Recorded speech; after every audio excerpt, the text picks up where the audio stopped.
The Newsday continues here on One News Now. I'm Sean Yao. The Energy Department is now working on long-term solutions to address high power costs and fuel prices in the country. To tell us more, we have Shyla Francisco joining us live from Quezon City. Shyla, hello, good afternoon. What plans do the DOE have in store for us? Sean, as for the power rates, the DOE is banking on fixing the taxation system for coal imports. Now, currently, the Customs Bureau is implementing a reference value which is fixed, even with different values for coal imports, which is why both agencies have decided to implement the transactional value, which is what is indicated under the Customs Modernization Act. This is much lower and will be based on price paid for the goods. The DOE says the private sector is estimated this could decrease power rates by 10 centavos per kilowatt hour. Sean? All right, President Marcos also announced, Shyla, that the DOE has finally allowed surveyors to drill in the Cadlao oil field in Palawan. What are the updates on this? Sean, as announced, the Nido Petroleum Philippines was given the go signal by the DOE to start survey for the drilling locations in northwest Palawan, which includes the Cadlao oil field. Now, the company will be drilling 2 wells. The DOE says that there are still regulatory requirements which need to be complied first. The drilling and production will cost at least $72 million. As for the timeline, they expect the drilling to start in the first half and production to commence by 2024, depending on the finalized contract. Sean? All right. Well, will this project be enough to sustain our oil requirements here in the Philippines? And would there be any pressing security concerns?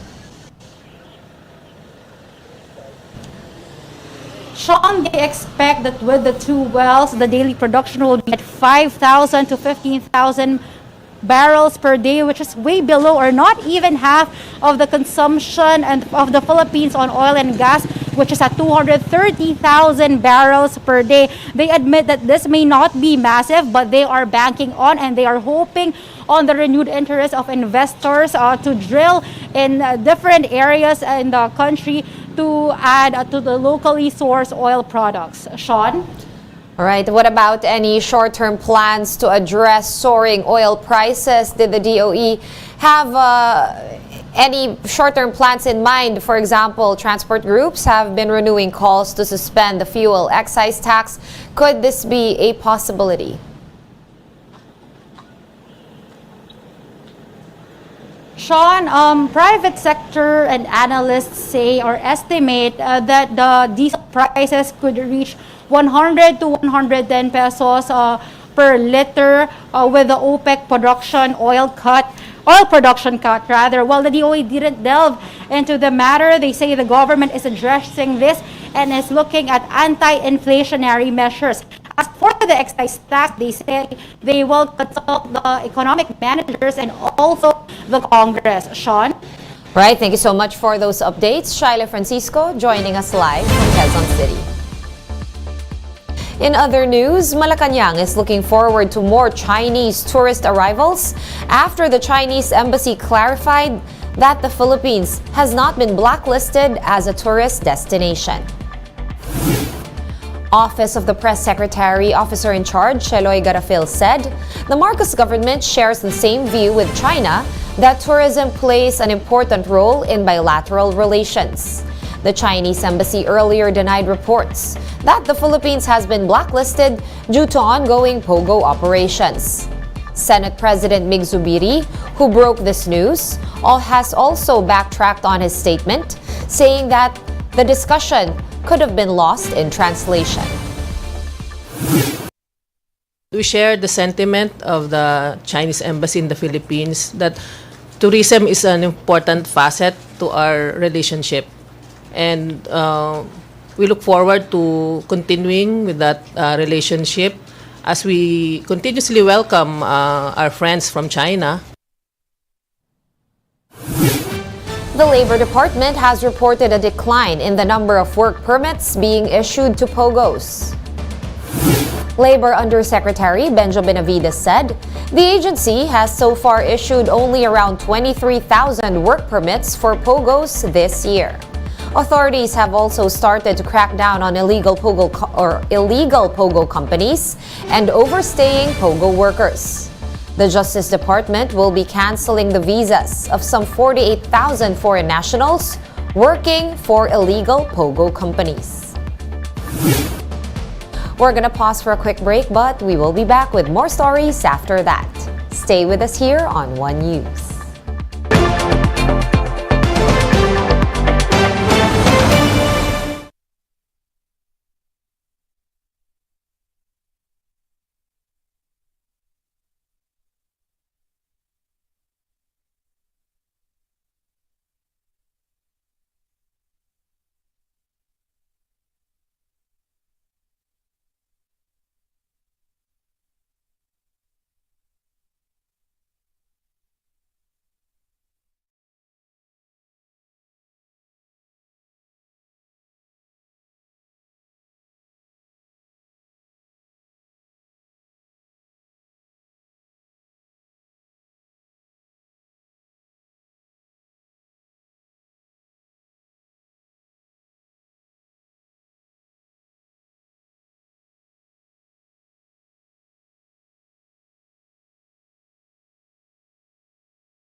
I'm Sean Yao.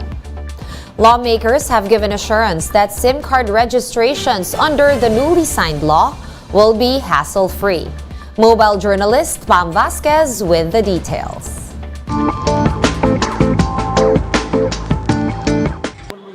Text spam and scam messages may soon be a thing of the past once the law mandating the registration of SIM cards takes effect.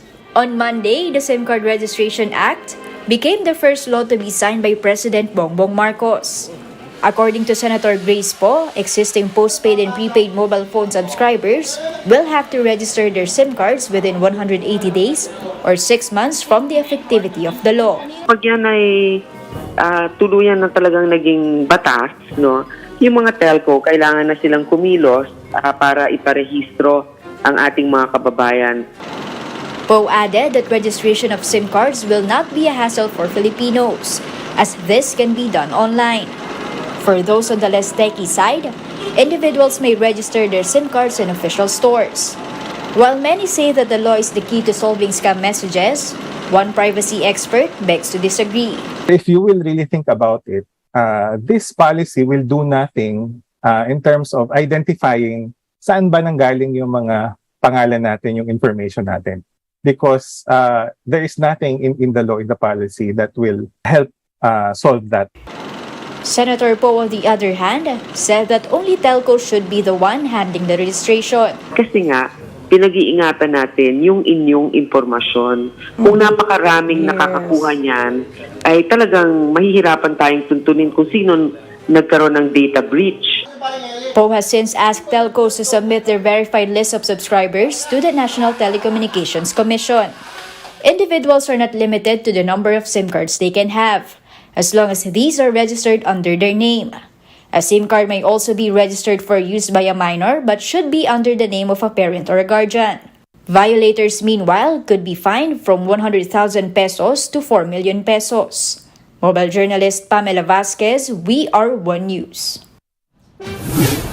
The National Telecommunications Commission, or NTC, has started working on the guidelines for SIM card registration. NTC consultant and former Deputy Commissioner Edgardo Cabarrios said subscribers can present any kind of government-issued ID. SIM card registrations will also be free of charge. The national government will be assisting in the registration process in remote areas. Nasa batas din po na the government shall assist sa paglalagay ng registration facility doon sa remote areas. Let's now take a quick look at today's other top stories. The International Monetary Fund, or IMF, expects global growth to slow down next year. The IMF slashed its global growth forecast to 2.7% from 2.9% in July, citing economic downturns from the Russia-Ukraine war and the soaring prices of commodities worldwide.